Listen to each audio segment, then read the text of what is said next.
क्या ऐसा मुमकिन है कि एक ही रात में सिर्फ एक गांव नहीं बल्कि पूरे 84 गांवों के लोग अचानक हवा में गायब हो जाएं? न किसी ने उन्हें जाते देखा, न किसी ने उनकी आहट सुनी। वे अपने पीछे छोड़ गए तो बस खाली मकान, जलते हुए चूल्हे और एक ऐसा खौफनाक श्राप जिसके उस जमीन को हमेशा के लिए बंजर बना दिया। नमस्कार दोस्तों, मैं हूँ सुषमा कुमारी और आप देख रहे हैं खौफ की परछाई। आज मैं आपको किसी सुनी सुनाई कहानी पर नहीं बल्कि इतिहास के पन्ने में दर्ज एक ऐसी सच्ची घटना पर ले जा रही हूँ जिसके किरदार में भी असली थे और जिसके साक्ष्य आज भी जैसलमेर के रेगिस्तान में मौजूद हैं। आज हम बात करेंगे कुलधरा गांव की। दोस्तों, इस कहानी के मुख्य किरदार थे पाली वाला ब्राह्मण। सन 1291 में बसे इस कुलधरा गांव में रहने वाले लोग बेहद बुद्धिमान और अमीर थे। वे खेती और व्यापार के माहिर थे और उन्होंने पानी को सजोने की ऐसी तकनीक विकसित की थी कि रेगिस्तान में भी वे लहलहाती फसलें उगाते थे। आज भी आर्किटेक्ट्स वहां जाकर उनके बनाए घरों के साक्ष्य देखते हैं जो गर्मियों में भी बिल्कुल ठंडे रहते थे। लेकिन इस खुशहाल कहानी का विलय बना सालिम सिंह जैसलमेर रियासत का दीवाना था, जो अपनी क्रूरता और अधयासी के लिए बदनाम था। एक दिन सालिम सिंह टैक्स वसूलने कुलधरा गांव पहुंचा।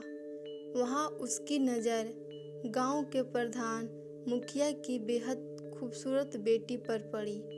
सालिम सिंह उस लड़की की खूबसूरती देखकर अंधा हो गया। उसने ग्रामीण को अल्टीमेटम दे दिया कि अगली पूर्णवासी तक इस लड़की को मेरे महल भिजवा देना, वरना मैं पूरे गांव को बर्बाद कर दूंगा और टैक्स इतना बढ़ा दूंगा कि तुम भूखे मर जाओगे। गांव के मुखिया और पाली वाला ब्राह्मणों के सामने दो रास्ते थे, या तो अपनी बेटी को सौंपकर उस जालिम के आगे घुटने टेक दे या फिर अपना सदियों पुराना आशियाना छोड़ दे। उन्होंने अपनी बेटी को अपने आत्मसम्मान को चुना। सच क्या है? इतिहास के सरकारी रिकॉर्डर बताते हैं कि उस रात सिर्फ कुलधरा ही नहीं बल्कि उसके आसपास के 84 गांवों ने पाली वाला ब्राह्मणों ने एक गुप्त पंचायत बुलाई और फिर जो हुआ वो आज तक एक रहस्य है। आज ही रात के भीतर करीब 5,000 से ज़्यादा लोग अपना पूरा घर, सामान, मवेशी वैसा का वैसा छोड़कर गायब हो गए। अगली सुबह जब जालिम सिंह के सैनिक वहां पहुंचे तो पूरा का पूरा इलाका कब्रिस्तान की तरह सन्नाटे में डूबा था। किसी को नहीं पता कि वे लोग किस रास्ते से गए, क्योंकि रेगिस्तान की रेत पर उनके पैरों के निशान तक नहीं थे। लेकिन जाने से पहले वे इस जगह को एक भयानक श्राप दे गए कि इस जमीन पर अब कभी कोई दोबारा नहीं बस पाएगा। जो भी यहाँ रुकेगा वो बर्बाद हो जाएगा। आप सोच रहे होंगे कि ये तो पुरानी बात है, आज का सच क्या है? दोस्तों, दिल्ली की पैरानॉर्मल सोसाइटी ऑफ इंडिया की एक टीम ने कुछ साल पहले अपने आधुनिक उपकरणों के साथ कुलधरा गांव में पूरी रात बिताई थी। उनके पास जो साक्ष्य आए वो रोंगटे खड़े कर देंगे। EMF मीटर की रीडिंग। उनके उपकरणों में अचानक इलेक्ट्रोमैग्नेटिक फील्ड की रीडिंग आसमान छूने लगी। जो किसी अदृश्य ऊर्जा की मौजूदगी का सबूत थी। अदृश्य आवाज़ें। टीम के सदस्यों ने रिकॉर्डर ऑन किया तो उसमें कुछ अजीब आवाज़ें रिकॉर्ड हुई, जैसे कोई आपस में बात कर रहा हो, जबकि वहाँ उनके अलावा कोई नहीं था।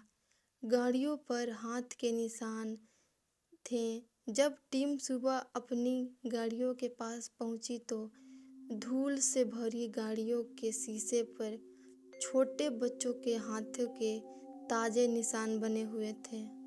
वहां जाने वाले टूरिस्ट आज भी बताते हैं कि शाम के बाद उस गांव की गलियों में कदम रखते ही ऐसा लगता है जैसे कोई आपके पीछे चल रहा हो। हवा अचानक भारी हो जाती है और फुसफुसाहटें सुनाई देती है। कुलधरा के वो खंडहर, वो टूटे हुए मकान आज भी चीख चीख कर उस रात की गवाही देते हैं। वो लोग, कहा गया है कि यह आज भी भारत के इतिहास का सबसे बड़ा अनसुलझा रहस्य है।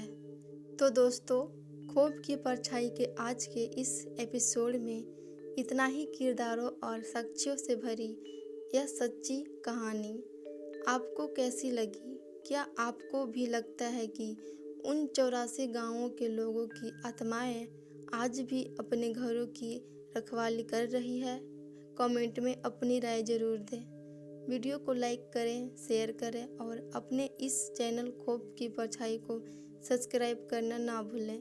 सुरक्षित रहिए, क्योंकि अंधेरा होने पर साए अक्सर सच हो जाते हैं। शुभ रात्रि।